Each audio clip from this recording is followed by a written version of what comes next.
Me mbroma dhe mirë se vini në War Report. Për shkallëzimi i konfliktit në lindjen e mesme, për cilin kemi folur për gjatë kësaj jave, duket se tashmë po merr një formë, e cila mund të jetë forma përfundimtare. Shtetet e Bashkuara të Amerikës dhe Donald Trump kanë deklaruar se kanë folur me një sër liderësh të rajonit për të pasur një bashkëpunim të ngushtë ushtarak për mposhtjen e kapaciteteve të Teheranit. Ditën e sotme, Irani ka lëshuar 2 dronë të paku të raportuar pikërisht nga autoritetet në Azerbajxhan, që kanë goditur një zonë pranë një aeroporti, por gjithashtu edhe një zonë civile pranë një shkolle, duke shkaktuar të paktën 2 persona të lënduar. Pas ditën e kësaj të njëjtë, Azerbajxhani mbylli përkohësisht hapësirën e tyre ajrore në pjesën jugore të vendit dhe në të njëjtën kohë është zotuar për një hakmarrje të ashpër, njësoj siç kanë bërë disa vende, duhet thënë, të gjirit, por edhe vende të lindjes mesme. Megjithatë, deri tani nuk kemi parë një përfshirje të tyre të drejtë për drejtë. Por me Azerbajxhanin situata është krejtësisht ndryshe dhe këtë e tregon edhe alianca e viteve të fundit që ky shtet ka pasur me Izraelin. Kjo që do të shihni në këtë moment në ekran, së bashku me vendosjen e Azerbajxhanit në veri të Iranit dhe me një kufi i cili pikërisht është mes këtyre 2 vendeve, ky shtet Azerbajxhani ka mbajtur marrëdhënie të ngushta me Izraelin me vendosjen e marrëdhënieve diplomatike në vitin 1992 dhe hapjen e konsullatës tyre në Tel Aviv për gjatë vitit 2023. Interesat janë të përbashkët, por mbi të gjitha në këtë moment që flasim, interesi më i madh është mposhtja e Iranit. Teksa Azerbajxhani thotë se do të hakmerret, është e rëndësishme që të kuptojmë se aktualisht ky shtet me rreth 30 deri në 40% të nevojave të tij për armatosje dhe ushtarake i blen pikërisht nga Izraeli. Nga ana tjetër, Izraeli merr nga Azerbajxhani 40% të nevojave të tij për naftë bruto, si një ndër aleatët më të rëndësishëm në rajon. Të dyja vendet kanë planifikime për nxjerrje gazi, por gjithashtu edhe planifikime strategjike të partneritetit, jo vetëm mbi mbrojtjen, por edhe mbi një sër çështje të tjera, duke përfshirë edhe ekonominë, e cila sipas Amerikës është një levë e rëndësishme dhe e domosdoshme e konfliktit. Dhe për këtë arsye, një përfshirje e Azerbajxhanit me goditje të drejtë për drejtë ndaj Iranit do të jepte një tjetër situatë për shkallëzimin të kësaj situate dhe një formëzim të asaj që Shtetet e Bashkuara të Amerikës kërkojnë. Washingtoni deri tani ka mohuar se ka kërkuar një përfshirje të kurdëve apo deklaratat që janë bërë nga mediat ndërkombëtare për cilën e cila po armatos kurdët e Irakut, ndërkohë që do të pritet për të kuptuar edhe më shumë për gjatë orëve në vijim. Ndërkohë Katari është përfshirë për herë të parë në një manovër ushtarake dhe luftarake pasi 2 bombardues iranian, të cilët po fluturonin në një lartësi mjaft të ulët, vetëm sipas mediave ndërkombëtare rreth 24 metra mbi gjirin persik, në një përpjekje për t'u shmangur zbulimet nga radarët. Ata ishin vetëm disa minuta larg arritjes në bazën ajrore amerikane Al Udeid, kur forcat e Katarit i qelluan ato. Bëhet fjalë për 2 bombardues Su-24 të epokës sovjetike të përdorura nga Irani në këtë operacion, ndërkohë një avion F-15 i Katarit interceptoi avionët dhe i shkatroi ata të dytë, duke shënuar angazhimin e parë ajror luftarak të Katarit në historinë e tij. Një moment ky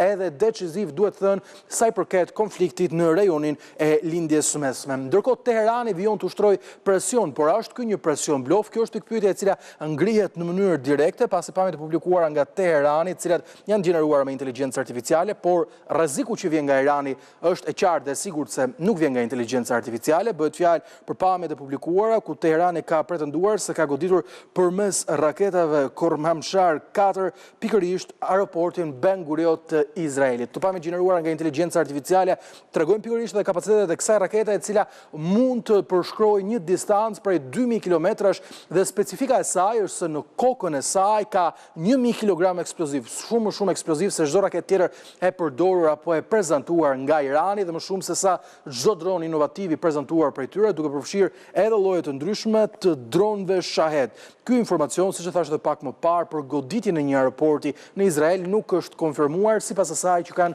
deklaruar autoritetet izraelite, pamjet e publikuara, por edhe programeve të BBC Verify, medias britanike, e cila verifikon në kohë reale të gjithë përmbajtjen që shpërndahet kudo në rrjetet sociale. Ndërkohë, presidenti amerikan Donald Trump nuk është i shqetësuar vetëm për luftën, por edhe për udhëheqjen e re të Iranit. Në një prononcim për median amerikane, Axios, kreu i shtëpisë së bardhë ka deklaruar se ai duhet përfshihet me me çdo kusht në zgjedhjen e liderit të ri iranian, ndërsa ka deklaruar se Mojtaba Khamenei nuk është një opsion i mirë sipas Shteteve të Bashkuara të Amerikës, pasi është pikërisht djali edhe i paraardhësit,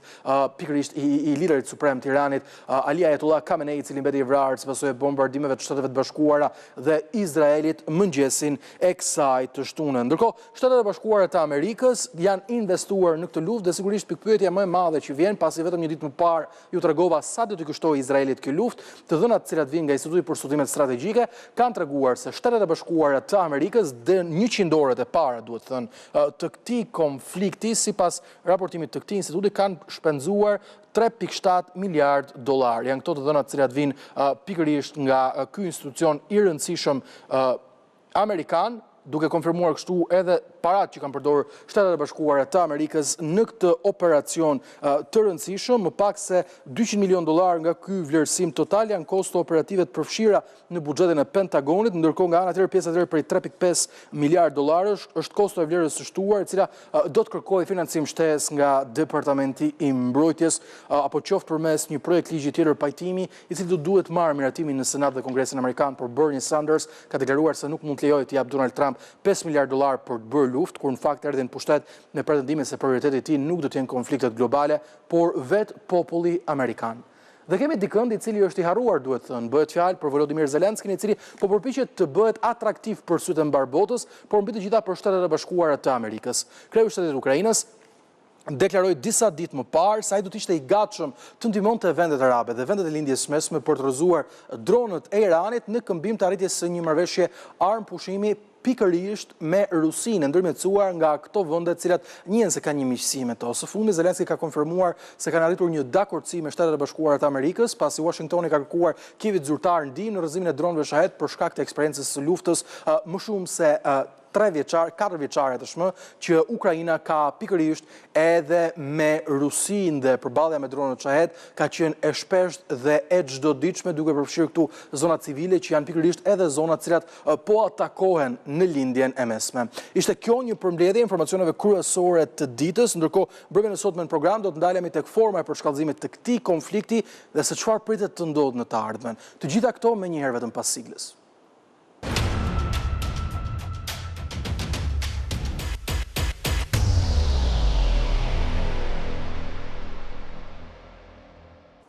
Jemi rikthyer në program, si thash pak më parë, do të flasim sigurisht për përshkallëzimin e rëndësishëm në rajonin e lindjes së mesme. Mbrëmjen e sotme me mua në program janë Ledion Krisafi, ekspert i marrëdhënieve ndërkombëtare. Zoti Krisafi, më mbrëma. Kënaqësi t'ju kem në program. Ndërkohë, në një komunikim të drejtë për drejtë nga Gjermania mbëshkohet Lulzim Veliu, analist i zhvillimeve ndërkombëtare. Zoti Veliu, të përshëndes, më mbrëma, kënaqësi t'ju kem në program mbrëmjen e sotme.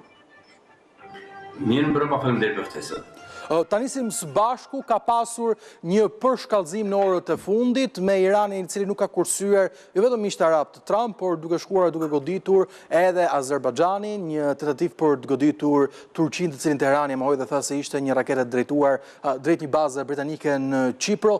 Si do të frymëzohet e ardhmja e konfliktit në lindjen e mesme, dhe a pritet të kemi një përshkallëzim i cili do të vendos edhe aktorë të tjerë kundër Teheranit përveç Shteteve të Bashkuara të Amerikës dhe Izraelit?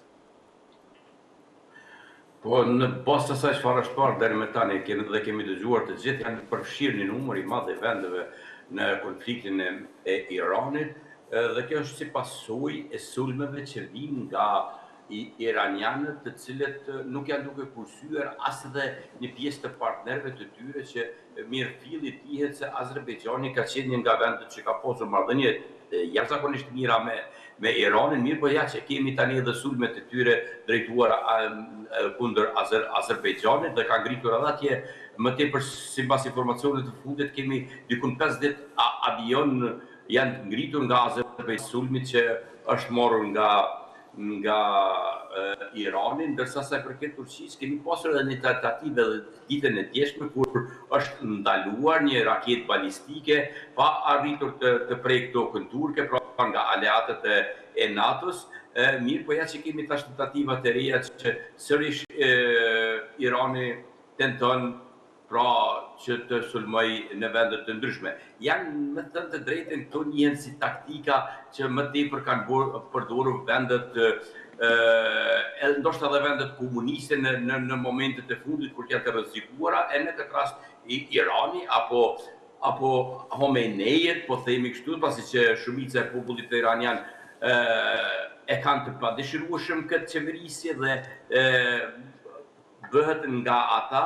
Pra, unë do kisha thënë se janë shkelmat e fundit të tyre para se të pranojnë kapitulimin, pasi sipas disa informacioneve jo zyrtare që unë kam parë, një pjesë e mirë e përkrahësve të Homenejve,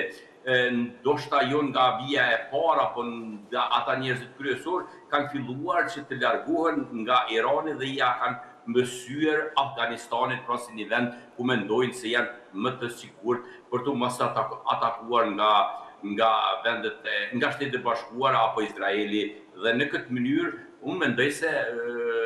e gjithë kjo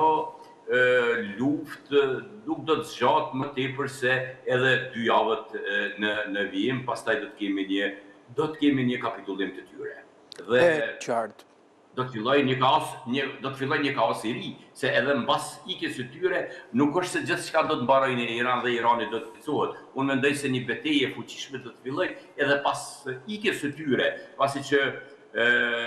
kemi shumë grupacione, grupe etnike, grupe jo vetëm etnike, por ato fetare, sekte të ndryshme që do ta vështërsojnë punën për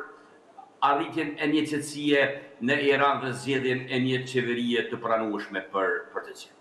Te e qartë. Ndërkohë, zotë Krisafi, shohim të hartë së bashku, një vend në duke i vogël në aspektin gjeografik, pikërisht i vendosur në kufin me Iranin, në rajonin e lindjes mesme, por një vend i cili duket se në vitet e fundit ka zgjedhur të bëjë lëvizje të duhura strategjike. Flasim sot për Azerbajxhanin dhe për shkallëzimin e mundshëm të lindjes mesme me përfshirjen e këtij shteti pikërisht në luftë si një ndër aleatët më të rëndësishëm të Izraelit në rajon përgjatë viteve të fundit. Për ta kuptuar të gjithë, çfarë do të sillte një përfshirje e Azerbajxhanit në këtë luftë? Nga të gjitha vendet që ka sulmuar deri tani Irani, Azerbajxhani është vetmi vend që ka pretendime territoriale ndaj Iranit. Pra asnjë vend tjetër, as Iraku, as Emiratët, asnjë nuk ka pretendime territoriale drejt për drejt ndaj Iranit. Por gjithë territori që është në kufim mes Azerbajxhanit, që është brenda Iranit, quhet Azerbajxhani iranian. Prandaj në 2 pjesë, Azerbajxhani lindor dhe Azerbajxhani perëndimor që ndodhen brenda Iranit, që është një popullsi me shumicë në atë zonë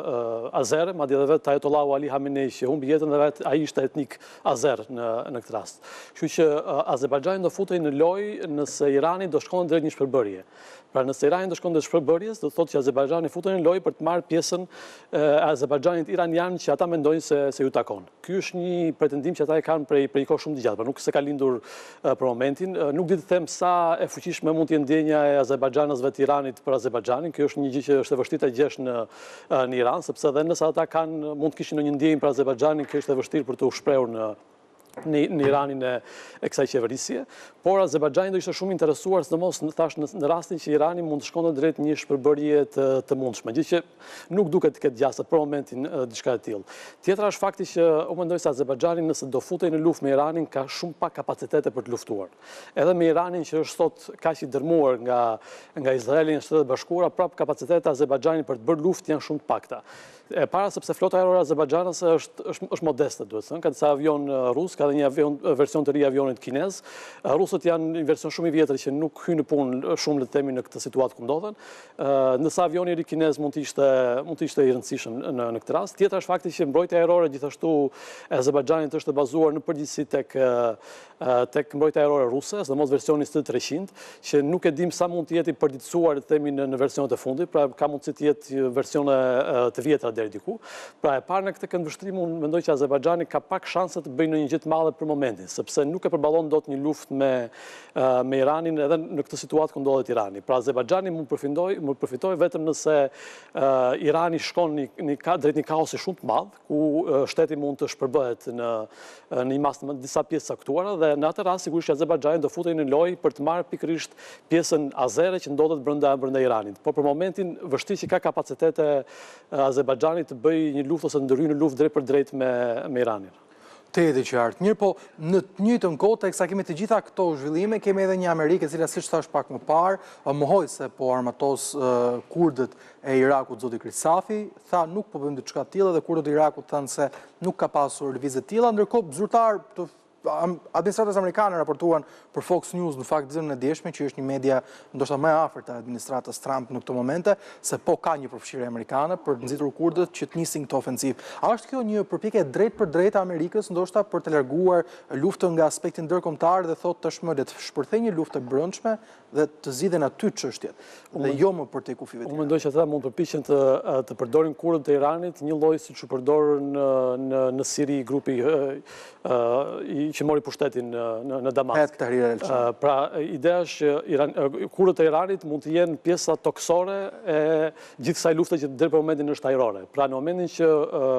garda, ushtria, gjithë struktura e qeverisë së Iranit është dobësuar kaq shumë, supozohet dobësohet dhe më shumë ditën në vazhdim, duhet një goditje në terren që t'i japi goditje përfundimtare. Pra, kjo është logjika e tyre. Tjetra është fakti që kurdët janë popull iranian. Pra janë shumë të afër me persët, në kuptim. Nuk se është një popull arab, se thua që do vi të marrë pushtetin në Iran në këtë rast. Pra është një çështje, është vetë populli, është një popull iranian dhe janë shumë të ngjashëm me persët me njëri tjetrin. Ka dy, le themi, zhvillime të orëve të fundit që tregojnë që pavarësisht mohimit, shenjat janë shumë të forta që mund të ketë një lëvizje të kurdëve. Në radhë parë ka pasur disa video me mjete ushtarake të cilat brenda Irakut përshkonin drejt kufirit me Iranin. Tjetra kanë parë një video me 2 avion transportues amerikanë të cilit po fluturonin shumë ulët në zonat kurde në brenda Irakut, që me shumë mundësi po mundohen të dorëzojnë pikërisht armatime drejt tyre. Problemi me kurdët është që kurdët kanë shërbyer të paktën themi në 20 vitet e fundit kanë shërbyer si ata që kanë bërë punët e pista bashkë me Izraelin në lindje mese, por në fund gjithmonë janë trastuar. Janë trastuar në Siri, janë trastuar në Turqi, janë trastuar në Irak, deri diku dhe në Irak, megjithëse ka arritur të fitojnë diçka. Dhe ideja është që kurdët në Iran duhet të jepet një garanci shumë e fortë, le të thuash, që do jenë pjesë e rëndësishme e qeverisë së Iranit pas regjimit të ajatollahëve. Dhe vetëm në këtë mënyrë mund të marrin përsipër të bëjnë një lëvizje brenda Iranit. Unë kam përshtypjen që kjo e kurdëve nuk është thjesht çështje për të krijuar kaos. Pra qëllimi nuk është të krijojnë kaos në Iran. Qëllimi është që një grup brenda Iranit të bëj punën e pisë, si thua, në terren dhe të marrë pushtetin. Pra të mos ketë një vakum pushteti dhe të arrijë të marrë pushtetin të paktën në mënyrë tranzitore derisa të kenë institucione të reja, të zgjidhet ndoshta një president i ri, të kenë një sistem tjetër zgjedhor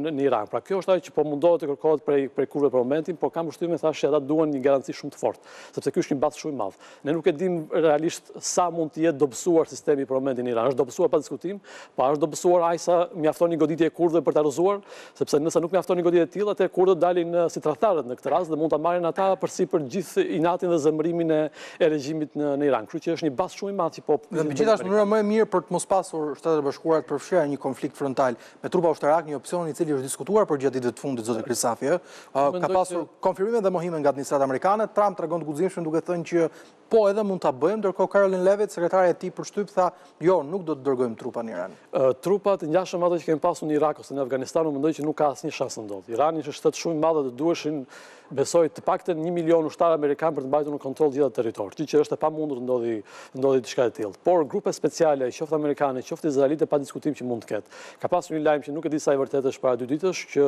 raportohet paktën nga burimet arabe, që grupe speciale, forcat speciale izraelite kishin vepruar në terren gjatë natës brenda Iranit, që nuk është diçka që duhet na çuditësi. Pra kjo mund të ishte më e mundshme në këtë rast në Iran, po të shoh trupa masive amerikane që të marrin në kontroll Iranin siç ndodhi në Irak ose në Afganistan, kjo është e pamundur që ndodh sepse shifrat që duhen janë shumë të mëdha. Për shembull, në hartë që ju keni nxjerrë, shihni që Irani mund të jetë është 5 herë më i lartë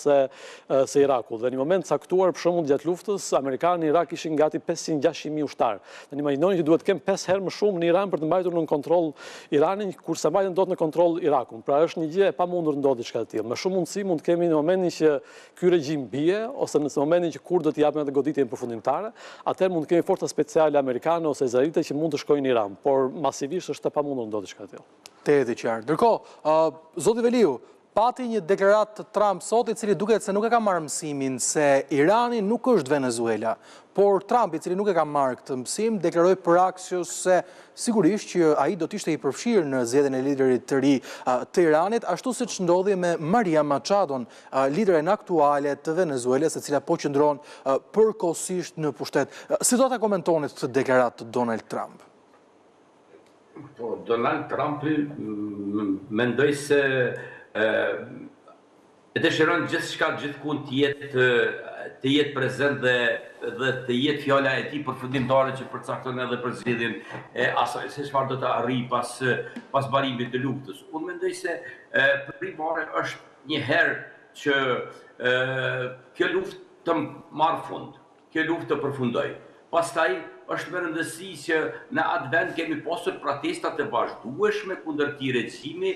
Pastaj kemi parë në ditët kur filloi bombardimi si ka qenë një masë e madhe njerëzve që festuan dhe organizuan në mes të Tehranit, por kemi parë edhe shumë të tjerë që jetojnë sepasi që numër i madh i tyre jeton edhe jashtë vendit. Pra në shumë vende të botës kemi iranian të cilët kanë qenë të ikur dhe të shtyrë nga regjimi aktual për të larguar nga ai vend. Unë mendoj se gjëja më e rëndësishme është që kjo luftë të përfundojë dhe populli iranian të gjejë rrugën dhe formën e zgjedhjes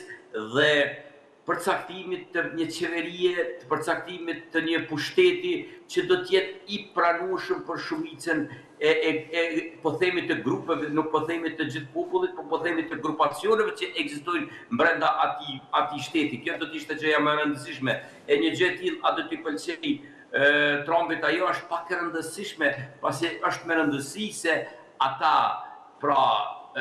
që u cilësuan si pushtet terrorist do ikun me mbarimin e kësaj luftës, e kushdo që të vi pas kësaj, me siguri se do të jetë shumë më mirë se çfarë është tani dhe çfarë po përjetojnë populli, ka përjetuar për vitet e tëna populli, pasi që bëhet fjalë për një regjim që është që 48 vite në pushtet. Pra dhe të i kalohet një herë kjo situatë, pastaj të ndërtohet një sistem demokratik që do të jetë i pranueshëm për gjithë popullin iranian dhe t'i kthehet zhvillimit, t'i kthehet fillimisht normalitetit, pastaj edhe zhvillimit. Unë mendoj se Trumpi e ka thënë këtë, por unë jam më së i sigurt se një gjë të tillë nuk do të këmbgulë që patjetër duhet të ndodhë apo do të ndodhë. Të jetë qartë, mirë, por në deklaratën e Donald Trump, zotë Veliu, për të vijuar edhe pak më tej komentin e deklaratave të Kreut të Shtëpisë Bardhë, ai tha se nuk mund të jetë pikërisht Mojtaba Khamenei, lideri i Iranit, pra pikërisht djali i Ayatollah Khameneit, është diskutuar gjërësisht se dhe vetë Khamenei nuk e mbështeste të birin për lider, duke thënë se nuk i kishte tiparet kryesore për të qenë në krye të shtetit, megjithatë Garda Revolucionare Islamike e Iranit, por edhe vetë regjimi njihen si, le të themi, urrejtës të nepotizmit. Përballë kësaj situate dhe përballë një lufte e cila po vjon duke të kaluar kështu çdo vit kuqe me Iranin, i cili ka paralajmëruar edhe Europën që të tregohet të kujdesshme. Sa gjatë do të marrë vendosja e një lideri të ri në Iran dhe stabilizimi i lindjes mesme sipas jush? Po, e gjitha kjo do të mbaret nga fuqia e Iranit. U tha shumë qartë nga parafolsi se është dobësuar ajo forcë ushtarake dhe gjitha i armatim ka marrë goditje të fuqishme, mirë por ne nuk kemi informacione të sakta për të ditur se sa me të vërtet është e dobësuar dhe sa është fuqia e saj për të rezistuar fuqisë së Shtetit të Bashkuara të Amerikës, që janë duke vazhduar me bombardimet drejt asaj fuqie. Dhe ndërsa sa i përket djalit të Khamenei, i cili tani më vetëm se është zgjedhur nga një pjesë, ishin dikun 80, më nëse zgabohem, ata që u mblodhën dhe u përcaktuan për emrin e tij, kjo një gjë është më së e qartë se ai do ikë bashku me pushtetin dhe me komplet atë klasë politike që ka pasur pushtetin për gjithë këtë periudhë të gjatë kohore. Pra, një gjë dihet shumë mirë se ata jo vetëm që nuk do të kenë pushtet, por do ta kenë shumë vështirë të kenë edhe vend për të jetuar dhe të pruar në të ardhmen. Unë jam i prirë të besoj se në një të ardhmen të afërt, pasi kemi indicie dhe kemi informacione se një pjesë nga ajo klik ka filluar të ikë për Afganistan, krerët kryesor të Khomeneive do të hypin avionit një ditë dhe do ikun për drejt Moskës. Vetë Khamenei refuzoi diçka të tillë, pritet shihet se çfarë do të ndodhë me liderët e tjerë, do të jenë, le të themi, jashtë guximshëm sa të qëndrojnë vendin e tyre në një kohë kur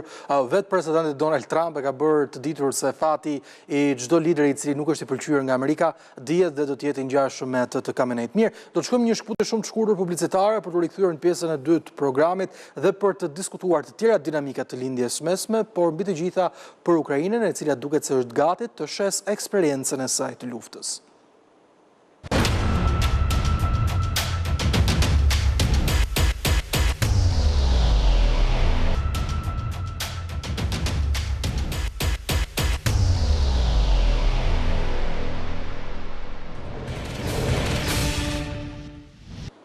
Në ditën e 6 të luftës në lindjen e mesme, Shtetet e Bashkuara të Amerikës kanë deklaruar se kapacitetet bombarduese të Teheranit janë reduktuar ndjeshëm, e gjitha kjo fal goditjeve të përbashkëta mes Washingtonit dhe Izraelit mbi raketë lëshuesit iranian, por gjithashtu edhe mbi objekte ushtarake me rëndësi etike për ruajtjen e këtyre raketave. Megjithatë, vetëm pak orë më parë u raportua se Katari kishte rrëzuar 2 avion bombardues të Iranit, Su-24 nëse nuk gabohem për modelin, të cilët ishin të gatshëm dhe kishin qenë shumë pranë goditjes bazës më të madhe amerikane në rajonin e lindjes mesme Al Udeid. Zoti Krysafi, pati një diskutim qartë, 4 javë luftë, tha Donald Trump në nisjet këtij konflikti, reduktim të kapaciteteve ushtarake totale për Teheranin, por ka ende sulme sporadike të cilat po ndodhin dhe po kërcënojnë vendet e lindjes mesme. CNN shkruan se mund të jetë një përshkallëzim i rrezikshëm në 24 orët e ardhshme me Iranin, më saktë, që ka nisur një valë të 20 të sulmeve. Deri ku do të shkojnë kapacitetet e Teheranit? Do të kemi mundësi që të shohim sulme siç pamëm ditët e para me Dubain, Katarin, Emiratet e Bashkuara Arabe, apo mendon se diçka e tillë do të jetë paksa e pamundur? Pavarësisht se unë mendoj që ne nuk kemi në gjendje ende të dimë se sa fiks mund të jenë paksuar kapacitetet e Iranit, por ka diçka që na tregon për momentin, është numri i raketave që janë hedhur në drejtime të shteteve të ndryshme. Dhe në krahasim me ditën e parë, dita e djeshme të paktën, sepse dita e sotme nuk ka përfunduar ende, rënja ka qenë rreth 80%. Pra nëse ka pasur disa qindra raketa dhe dron ditën e parë, ditën e dytë, tani jemi tek disa 10 raketa. Për shembull sot kam parë në Emiratet e Bashkuara Arabe kishin 6 raketa balistike, të cilat gjitha u rrëzuan. Ishin 7 raketa balistike drejt Izraelit, ku 6 u rrëzuan dhe 6 u kapën nga sistemi, pra dhe vetëm njëra u rrëzuan në Izrael, po me sa duket nuk ka qenë në vend që ka bërë le të themi dëme të caktuara. Pra shenjat të tilla tregojnë dhe fakti që Irani është duke mbështetur gjithmonë më shumë tek pjesa e dronëve tregojnë që arsenali i tij raketave në radh parë dhe arsenali i hedhësve të raketave është paksuar në mënyrë të konsiderueshme. Ideja është që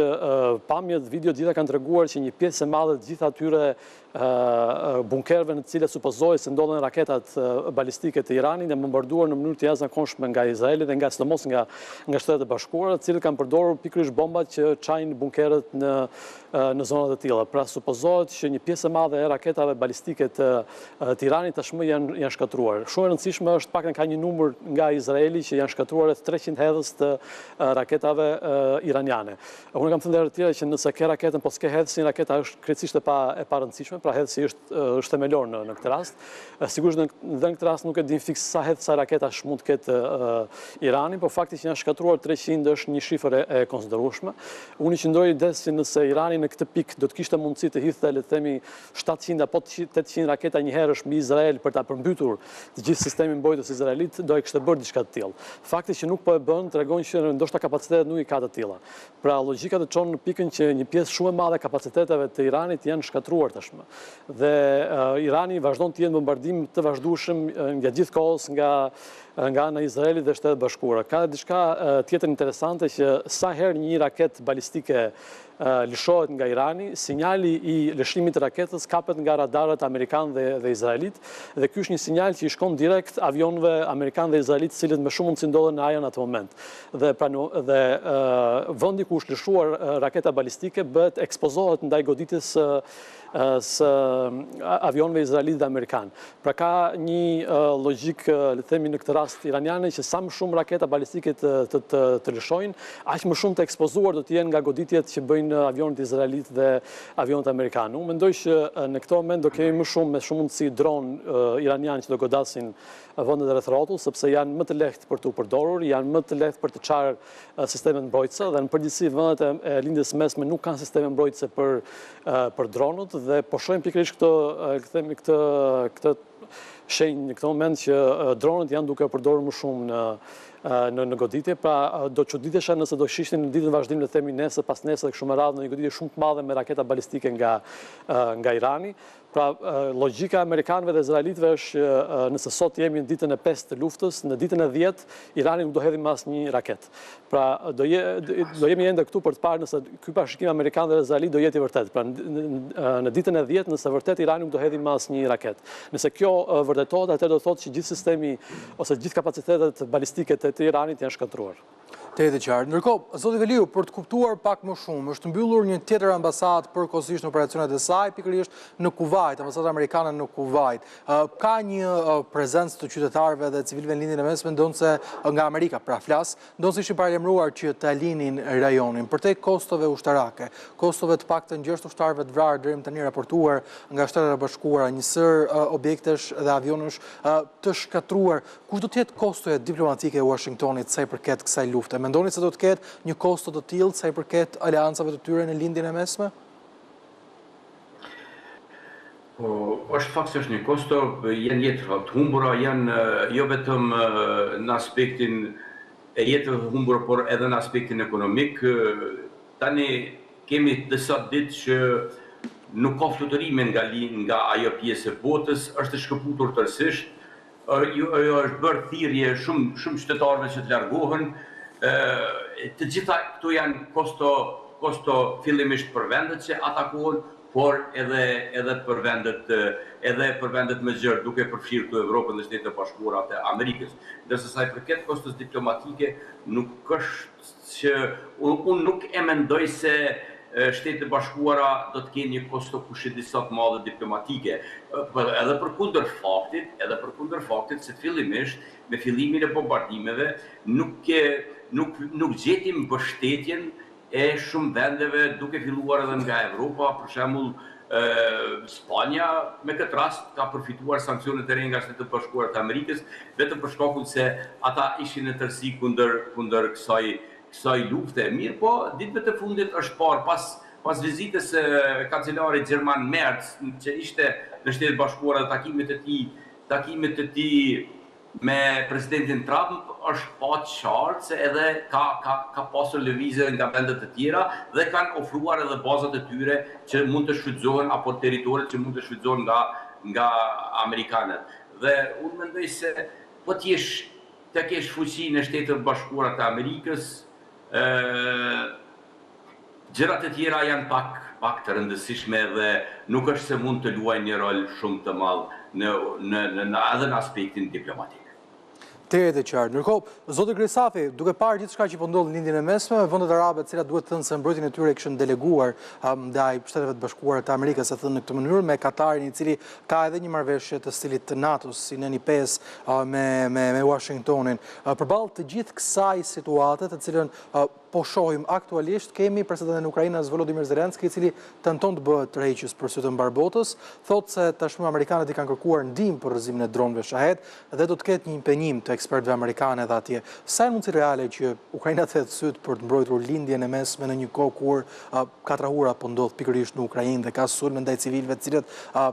janë të përditshme. Është kjo një lëvizje strategjike dhe e zgjuar e Zelenskit për të fituar pikë me Donald Trump? Nëse ka një vend që ditë bëj luftë me dronë për momentin, është pa diskutim Ukraina. Asnjë vend tjetër nuk ditë bëj luftë me dronë, si defensive ashtu dhe ofensive. Sepse edhe goditjet me dronë që ka brenda Rusisë, Ukraina kanë qenë jashtëzakonisht suksesshme dhe kanë pasur shumë dëme nga ana Rusisë. Kështu që fakti që amerikanët kanë kërkuar ndihmën e ukrainasve është konfirmuar zyrtarisht nga dyja palët në këtë rast dhe ekspertët e Ukrainës sigurisht mund të shkojnë në lindjen e mesme dhe të ndihmojnë vendet e lindjes mesme për të mbrojtur ndaj dronëve iranian. Problemi është që koha që është në dispozicion është shumë e vogël, sepse bëhet fjalë për rreth 5 ditë gjithsej dhe nuk e dim fiks çfarë kapacitetesh për dron kanë, për mbrojtjen ndaj dronëve kanë vendet e lindjes mesme, sepse nuk është e lehtë të ndërtosh një kapacitet, le të themi, nga fillimi, gjë që Ukraina ka mësuar vetëm përvojën gjatë 4 viteve të fundit, por le të themi, eksperta e Ukrainas mund të shkojnë në vendet e lindjes mesme për të kuptuar ose për të mësuar atyre vendeve se si mund të luftojnë pikërisht ndaj dronëve iranian, të cilët kanë pasur një përvojë të gjatë edhe në luftën e Ukrainës. Zelenski pa diskutim po bën një lëvizje shumë të zgjuar në këtë rast, sepse jo vetëm që po shet ekspertizën ukrainase, sepse ka diçka që kur të mbarojë lufta në Ukrainë, armatimet ukrainase dhe ekspertiza ukrainase do shihet shtojnë në gjithë vendet tjera të botës, sepse është një përvojë shumë e madhe e marrë gjatë 4 vjetëve të luftës. Tjetër është fakti që po tregon Shtetet e Bashkuara që Ukraina nuk është thjesht një shtet i cili merr parat nga amerikanët, por është një shtet i cili dhe mund t'i japi ekspertizën e vet, qoftë amerikanëve, qoftë vendeve të tjera, së mos evropiane, pra ka pasur edhe një kërkesë ndaj Evropës, që ekspertët ukrainas të shkojnë të mësojnë vendet e tjera të NATO-s, vendet evropiane, se si luftohet me dronët, qoftë defensiv, që thash, qoftë ofensiv, kështu që Zelenski është duke fituar shumë pik njëkohësisht në këtë rast, edhe ndihmon në lindje mesme, dhe shton ndikimin Ukrainas në lindje mesme, dhe shet ekspertizën ose armatimin Ukrainas në të gjithë botën dhe tregon se si mund bëhet diçka të tillë, por dhe i tregon amerikanëve që është një partner jo thjesht i merr para, sepse ideja e sidomos votuesve Donald Trumpin në Amerikë është që Zelenski dhe Ukrainasi janë ata që ju kanë vjedhur miliarda dollar gjatë këtyre 4 viteve të fundit dhe nuk kanë dhënë asgjë pas. Pra në këtë moment Ukraina po tregon që mund të japi diçka pas dhe ka një shprehje shumë interesante që ka bërë sekretari i luftës, në fakt, për momentin Pete Hegseth, ditën e djeshme ose pardje, i cili tha që na duhen pikërisht aleatë si Izraeli, aleatë që luftojnë. Pra, Ukraina po mundoi të tregojë amerikanëve që dhe Ukraina mund të jetë një aleat pikërisht si Izraeli, pra një aleat që lufton dhe që ditë mbrohet në rast të luftës. Kështu që është një lëvizje jashtëzakonisht të zgjuar dhe le të them po vret shumë zogj me një goditur në këtë rast Zelenski. Te e qartë dhe është një lëvizje strategjike, duhet të thënë. Ndërkohë, Zotë Veliu, si mendon se do të ndihmojë kjo lëvizje Zelenskin në forcimin e pozitave të tij brenda administratës amerikane kundër një Rusie për cilin Donald Trump thotë se i ka kartat në duar? Po, fillimisht pajtohem plotësisht me atë që tha para folsi, pasi që veprimet e Zelenskit në këtë rast janë shumë të mira dhe ti vrurse, mendoj se do të jenë edhe ti vrurse në momentet të caktuara, pasi që ne të gjithë dimë se tani më kanë kaluar 4 vite që Ukraina është në një luftë të tmerrshme dhe pa ndihmën e Shtetet Bashkuara të Amerikës e ka shumë vështirë për të dalë nga gjithë ajo çfarë është duke ndodhur. Dhe unë mendoj se kjo do t'i shërbejë të ardhmen, e sidomos pas përfundimit të krizës në Iran, pra pas mbarimit të asaj lufte, unë mendoj se Shtetet Bashkuara do të jenë shumë më të kujdesshme për situatën në Ukrainë dhe do të jenë më aktive për të ndihmuar Ukrainën për të arritur deri në fund dhe mbylljen apo përfundimin e luftës, ndoshta me një marrëveshje e cila do të jetë në favorin e Ukrainës, pra duke ruajtur tërësinë territoriale të saj. Te e qartë. Zotë Veliu, ishte kënaqësi të kisha mbrëmjen e sotme në War Report. Dion Krisafi, faleminderit që ishe mbrëmjen e sotme me mua në program. Kemi mbritur kështu në fund të War Report edhe për mbrëmjen e sotme. Unë ju rikujtoj se abcnews.al është adresa ku mund të informoheni në kohë reale për gjitha zhvillimet e fundit nga vendi, rajoni e bota, si dhe mund të na ndiqni në radio ABC 105 FM.